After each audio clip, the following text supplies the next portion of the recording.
उसामा गाजी भी हमें ज्वाइन कर चुके हैं, सीन का एंकर पर्सन, उनको भी शामिल गुफ्तगू करते हैं। उसामा, ये मामला होना ज़ाहिर बहुत ही अफसोसनाक है। शायकीन क्रिकेट जो हैं वो बड़े मायूस हो गए हैं कि 18 साल बाद पाकिस्तान और न्यूजीलैंड की वो सीरीज़ देखते, मैचेस देखते, लेकिन आज जबकि मैच होना था, खिलाड़ी पहुंचना शुरू हो गए थे, तो ये सिक्योरिटी को बुनियाद बनाकर जिस तरीके से आज ये मनसूख किया गया है, दौरा वापस जा रही है टीम, आप कैसे देख रहे हैं इसको? ये बड़ा अफसोसनाक है और समझ से बाला तर है, क्योंकि पहले पूरी इनकी सिक्योरिटी टीम आई, सारे सिक्योरिटी इंतजामात का जायजा लिया गया और अल्हम्दुलिल्लाह कोई ऐसा वाकया भी नहीं हुआ, अल्लाह का शुक्र है। तो उसमें तो फिर कोई वजह नहीं बनती अंदेशों पर कि जी अच्छा ये है वो है और जी हमें किसी ने कह दिया है। तो इस तरह थ्रेट तो कोई भी किसी वक्त किसी तरह दे सकता है। अब दूसरी ये भी खबरें आ रही थी कि शायद कुछ इनकी टीम के लोगों का कोरोना टेस्ट पॉजिटिव आया है। मेरा ख्याल है कि अभी बहुत अर्ली है और आने वाले वक्त में शायद चीज़ें और ज़्यादा वाज़ेह होंगी, लेकिन अगर सिर्फ सिक्योरिटी को ही बहाना बनाया गया कोरोना के हवाले से भी, तो इस तरह पूरा दौरा मनसूख करना ये तो किसी तरह से भी ठीक नहीं है, क्योंकि ज़ाहिर इंतजाम किए गए। पाकिस्तान में शायकीन इतने ज़्यादा इस पर पुरजोश थे, खुश थे।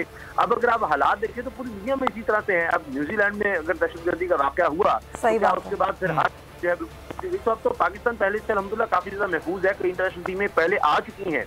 तो ये दौरा न्यूजीलैंड का हो रहा था और मुझे फ्रैंकली स्पीकिंग मेरे लिए बड़ा शॉकिंग है और बड़ा दुख की बात है। और मेरा ख्याल है कि न्यूजीलैंड बोर्ड को, न्यूजीलैंड की हुकूमत को इस पर जरूर सोचना चाहिए कि इतना इंटरनेशनल कमिटमेंट करके। उसामा, दोनों बोर्ड्स काफी अरसे से राब्ते में थे। सिक्योरिटी वफ्द यहाँ पर आया, सिक्योरिटी चेक करके गया, फिर उसके बाद इस तरह का एकदम से कदम उठा लेना और वो भी यकतरफा तौर पर पाकिस्तान क्रिकेट बोर्ड को भी एतमाद में नहीं लिया गया। आप नहीं समझते कि एटलीस्ट एतमाद में लेकर कोई फैसला करना चाहिए था जो कि मुतफिका तौर पर फैसला सामने आता? बिल्कुल ऐसा है। और ये अचानक क्या हुआ, कोई उसका प्रूफ देना चाहिए कि आप बिल्कुल मैच है उस जिस दिन और जनाब टॉस होना है और दोनों टीमें ही नहीं आ रही।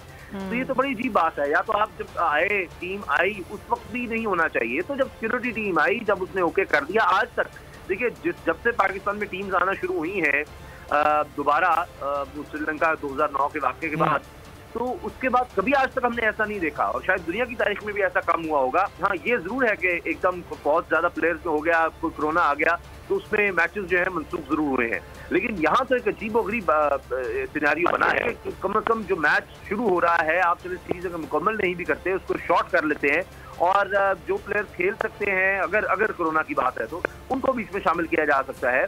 और अगर समझा जाए कि नहीं ये ज्यादा फैल रहा है तो फिर और बात है, लेकिन अगर सिक्योरिटी का आप कहें तो वो तो बिल्कुल उसामा, ये चीज़ भी देखनी चाहिए ना कि पाकिस्तान दुश्मन कुव्वतें जो हैं, जो हमेशा ये चाहती हैं पाकिस्तान की साख खराब हो, नाम खराब हो, और वो हमेशा इस तरह की कोई ना कोई कोशिश करती रहती हैं, कहीं वो तो इसके पीछे नहीं है? क्योंकि वो तो कोई जगह नहीं छोड़ती, चाहे वो खेल का मैदान ही क्यों ना हो। यकीनन देखिए बहुत कुछ हो सकता है। आपको पता है कि पाकिस्तान के दुश्मन हैं, अंदर भी हैं, बाहर भी हैं, और वो इस तरह की थ्रेट करवा सकते हैं। देखिए थ्रेट्स तो कई दफ़ा आ रहे होते हैं कि जी अच्छा कुछ हो सकता है, लेकिन आपने देखा है कि काफ़ी अर्से से अल्लाह का बड़ा फजल और करम है कि अगर आपको कोई वाक़या मिलता भी है ज़्यादातर, तो आप देखते हैं कि वो अब जो पहले कबायली इलाके थे, जनूबी वज़ीरिस्तान और शुमाली वज़ीरिस्तान, वहाँ पर सर्च ऑपरेशन में अभी हाल ही में जो इस तरह के वाक़या थे जहाँ हमारे फौजी जवान शहीद हुए हैं, यानी उसमें उनके पास जा रहे हैं, उन तक पहुंच रहे हैं और इस वजह से हो रहा है, यानी उनको ये मौका मिल रहा कि वो आम लोगों पर आकर अटैक करें। तो पाकिस्तान ने बहुत बेहतरी दिखाई है, पूरी दुनिया इस चीज़ को मानती है। पाकिस्तान में हालात बहुत बेहतर हुए हैं। आप देखिए अगर दुनिया में सिक्योरिटी शहरों की बात की जाती है, बड़े शहरों की, तो कभी इस्लामाबाद, कभी लाहौर, कराची, ये बड़े शहर हैं, आपको नजर आते हैं उनमें। तो ऐसे ही तो नहीं है कि कुछ इंप्रूवमेंट हुई है लॉ एंड ऑर्डर की, तभी है। तो ये न्यूजीलैंड ने बड़ा अफसोसनाक किया है। इस तरह से बहुत बुरी और बड़ी फजूल रिवायत बनी है कि जी कल को कोई टीम जाएगी और जाकर कहेगी कि जी ओहो यहाँ ये इशू हो गया है या हमें खतरा है। इशू भी नहीं हुआ, हमें बस खतरा है, हमें की रिपोर्ट मिल गया हमसे खुद से ही, यानी कोई गवर्नमेंट की तरफ से हो, जहाँ आप आए हैं उसकी रिपोर्ट वहाँ के इदारों को, तो वो एटलीस्ट वो रिपोर्ट ही पेश कर दें जिसमें उनको ये खतरा महसूस हो रहा है कि यहाँ पर सिक्योरिटी खदशात है। बिल्कुल इस बारे में मुझे लगता है कि पूछना चाहिए और देखना चाहिए, और कम से कम ये है कि आईसीसी को इन्वॉल्व करके और जो हमारा नुकसान हुआ है उसको तो फिर न्यूजीलैंड बोर्ड को पूरा करना चाहिए, वरना तो इस तरह कल को कोई भी बोर्ड उठ के या टीम आती है और वो कल को कोई भी करेगी, पाकिस्तान जाए, बड़ा अच्छा है जी पाकिस्तान जाए और वहाँ जाए और वहाँ पाकिस्तान जाए और वहाँ पाकिस्तान जाए और वहाँ जाए। लेकिन उसामा, ये तो सबको मालूम है ना कि आईसीसी पर गिरफ्त किसकी है, कौन कौन से बोर्ड जो है वो आईसीसी के ऊपर जो है वो इजारादारी रखते हैं, जिसकी वजह से जो है इस तरह के फैसले सामने आते हैं। पहले इस चीज की तैयारी होती है, कभी ऐसा नहीं हुआ, कभी इस तरह से कभी कहीं बहाना नहीं बना कि आपने पूरी सीरीज मंसूख कर दी हो। तो न्यूजीलैंड के बोर्ड को मेरा ख्याल है इस हवाले से बिल्कुल आईसीसी लेवल पर पाकिस्तान को बात उठानी चाहिए, और नए हमारे चेयरमैन आए हैं, वो इन चीज़ों को बहुत अच्छी तरह समझते हैं, बड़ा उनका तजर्बा है, उनको मेरा ख्याल है इस हवाले से जो भी हो सके कोई स्ट्रिक्ट एक्शन लेने की कोशिश तो करनी चाहिए रमीज राजा साहब को। बिल्कुल आप सही कह रहे हैं कि ऐसा कोई स्ट्रिक्ट एक्शन लिया जाए, क्योंकि ज़ाहिर अभी वो आए हैं, पीसीबी चेयरमैन मुंतखब हुए हैं और यकीनन इस चीज़ को लेकर बहुत ज़्यादा वो भी डिस्टर्ब होंगे, क्योंकि एक बहुत अच्छी चीज़ थी कि इतने अरसे बाद, इतने सालों बाद एक सीरीज़ होनी है पाकिस्तान और न्यूजीलैंड के दरमियान, वो इतनी अचानक जिस दिन मैच होना है उसी दिन सिक्योरिटी को बुनियाद बनाकर कि जी सिक्योरिटी खदशात हैं, वो भी वन साइडेड, जिसमें बैठकर कोई बात नहीं होती, कोई डिस्कशन नहीं होती, एक टीम आती है, प्रॉपरली एक पूरा प्रोटोकॉल होता है, देखा जाता है कि जी सिक्योरिटी का कोई प्रॉब्लम नहीं है, टीम आ जाती है, मैच होना है और उसके बाद ये कहा जाता है कि जी सिक्योरिटी खदशात हैं और वापस फिर ये टीम जाने की तैयारियां करने लगती है। यकीनन इससे जो दुश्मन क़ुव्वतें हैं वो भी बहुत खुश होंगे और यकीनन इनका किरदार भी कहीं ना कहीं होगा और पाकिस्तान को इस पर भी देखना होगा। मुर्तज़ा हमारे साथ हैं। मुर्तज़ा, आप बताएं क्या खबर मिल रही है, क्या हो रहा है, क्या सोच रही है पीसीबी?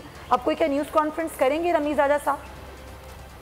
देखिए, अभी तो फिलहाल न्यूज़ कॉन्फ्रेंस शेख रशीद साहब करेंगे, वज़ीर दाखिला जो हमारे हैं, उनकी प्रेस कॉन्फ्रेंस में कुछ चीज़ें बताई जाएंगी जो उनको राब्तों के हवाले से और अलर्ट्स के हवाले से जो भी इंफॉर्मेशन थी। पाकिस्तान ने ये रिक्वेस्ट भी की थी उनसे कि आप वो अलर्ट हमारे साथ शेयर करें, लेकिन पाकिस्तान के साथ वो अलर्ट शेयर नहीं किया गया। सिर्फ ये कहा गया कि हमें इत्तला है कि वहाँ हमारे खिलाड़ियों को कोई नुकसान हो सकता है। और ये भी पता चला है कि 15 मार्च 2019 को जो मस्जिद में फायरिंग की गई थी, जिसमें काफ़ी लोग जो हैं वो शहीद हो गए थे, उसके तनाजुर में ये उनकी सोच जो है इस तनाजुर में सामने आई है कि वो शायद समझ रहे थे या उनके पास अगर किसी ने कोई इन्फॉर्मेशन उन्हें पास ऑन की है तो इस हवाले से कि जी हमारे मुल्क में मुसलमानों के साथ ये हुआ था, तो उसके बाद से पाकिस्तान के पहला ये दौरा है न्यूजीलैंड की टीम का, तो खुदा न खास्ता ऐसी कोई सूरत हाल जो है वो डेवलप ना हो जाए। तो इस तरह की जो चीज़ें हैं ये और वज़ीर दाखिला शेख रशीद तमाम जो पॉलिसी स्टेटमेंट हैं इस हवाले से वो भी देंगे, जो राब्ते न्यूजीलैंड क्रिकेट बोर्ड के साथ, न्यूजीलैंड की गवर्नमेंट के साथ और उनकी सिक्योरिटी एजेंसी के साथ जो भी राब्ते हुए हैं। गुलाम मुर्तज़ा, जो गवर्नमेंट के साथ राब्ता हुआ है वज़ीर आज़म इमरान खान का, न्यूजीलैंड की वज़ीर आज़म जेसिंडा आर्डन से जो राब्ता हुआ है, उसमें क्या बातचीत हुई दोनों रहनुमाओं के दरमियान? देखिए, वो तो वज़ीर-ए-आज़म को जब ये इन्फॉर्म किया गया कि ये सिक्योरिटी की बुनियाद पे बंद कर रहे हैं, दौरा ख़त्म कर रहे हैं और मनसूख करके पाकिस्तान से टीम वापस जाना चाहती है, तो ये इंफॉर्मेशन लेने के बाद वज़ीर-ए-आज़म ने खुद पेनिट्रेट किया। उन्होंने फिर फ़ोन किया दुशंबे से जो जेसिंडा आर्डन है उनको, उनकी वज़ीर-ए-आज़म को, और उनसे ये कहा कि हमारे पास जो हमारी इंफॉर्मेशन है और हमने अपने वज़ीर-ए-आज़म ने उससे पहले अपनी तमाम अदारों से बातचीत की थी और इंटेलिजेंस जो सिस्टम्स हैं उस हवाले से भी बात कर ली। कोई एक माइनर लेवल का जो थ्रेट है अगर वो भी है तो वो भी बताया जाए।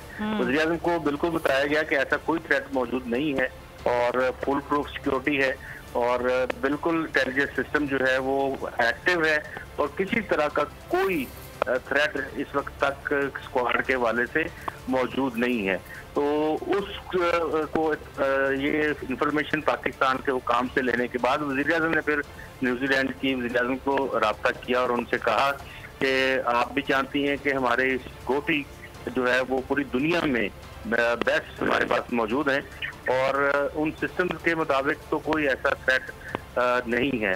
तो अगर आप रिक्वेस्ट की गई थी कि एहतियात की पॉलिसी ठीक है रखी जाए, लेकिन इस्तदा ये करते हैं कि ये एटलीस्ट दौरा जो है वो मनसूख ना किया जाए, लेकिन जानिब से ये कहा गया कि उन्हें जो इतलात हैं उसके मुताबिक वो खिलाड़ियों की जिंदगी जो है वो खतरे में नहीं डाल सकते, तो इसलिए ये मनसूख कर रहे हैं। और ठीक है, ये बड़ा अनफॉर्चुनेट है, ऐसा होना तो नहीं चाहिए था और यकीनन पाकिस्तान इस चीज़ को देखेगा भी और इसको उठाएगा भी।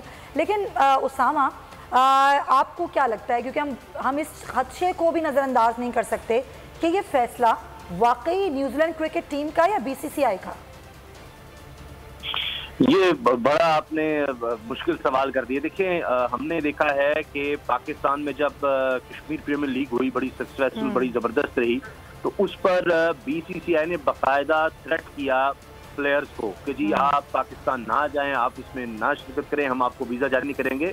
और हर्षल गिब्स जो बहुत बड़े प्लेयर रहे हैं साउथ अफ्रीका के, बड़े जबरदस्त, उन्होंने इसका इजहार किया। कई और प्लेयर्स फिर सामने आए, उन्होंने वाकई बताया, मोंटी पन्ने सर हैं, दीगर आए कि जी वाकई हमें भी ये थ्रेट किया गया है। और कईयों ने फिर इसलिए कि उनके कॉन्ट्रैक्ट से दीगर चीजें थी कि जाहिर है वहाँ IPL है, उस वजह से उन्होंने हम नहीं आएंगे। तो इस तरह से वो साजिश तो सबके सामने BCCI ने फिर माना भी इस चीज को। तो अब आप देखिए कि जिस तरह पाकिस्तान नॉर्मलाइजेशन की तरफ आता है, पाकिस्तान आगे बढ़ता है, तो वो हर सतह पर, कहीं आप देखते हैं सिफारती स्तर पर कोशिश होती है। आपने सिक्योरिटी काउंसिल का मामला देख लिया, भारत को भी लिया, तो वो कोई जगह नहीं छोड़ता, नहीं इतना गिरा हुआ है कि वो स्पोर्ट्स को भी, यानी आप देखिए खेल में भी वो पॉलिटिक्स को लेकर आता है, हर सतह पर वो इस तरह से पाकिस्तान नीचा दिखाने की कोशिश करता है। तो इसमें हो सकता है, अब जाहिर है कि हमारी अथॉरिटीज इस चीज को जरूर इन्वेस्टिगेट करेंगी, लेकिन इसमें जाहिर है कि ताबुन की जरूरत है अब न्यूजीलैंड की मैनेजमेंट की, उनकी टीम की, कि भाई कहाँ से आया, इन्वेस्टिगेट किया गया, उसको इन्वेस्टिगेट के पीछे कौन है। तो फेक न्यूज तो पाकिस्तान के खिलाफ बहुत ज्यादा आपको पता है फैलाई जाती है, पूरी दुनिया में यही दिखाया गया जी पाकिस्तान गैर मुस्तकिल मुल्क है। जाहिर है ये साजिश है ना, इसे नजरअंदाज तो नहीं किया जा सकता। और यकीनन पाकिस्तान ने इस तरह पहले हर चीज़ के सबूत पेश किए हैं, दुनिया के सामने रखे। यकीनन पाकिस्तान क्रिकेट बोर्ड और पाकिस्तान की हुकूमत इस चीज़ को भी देख ही रही होगी। सब्सक्राइब करें और बेल दबाएं ताकि कोई खबर रह न जाए।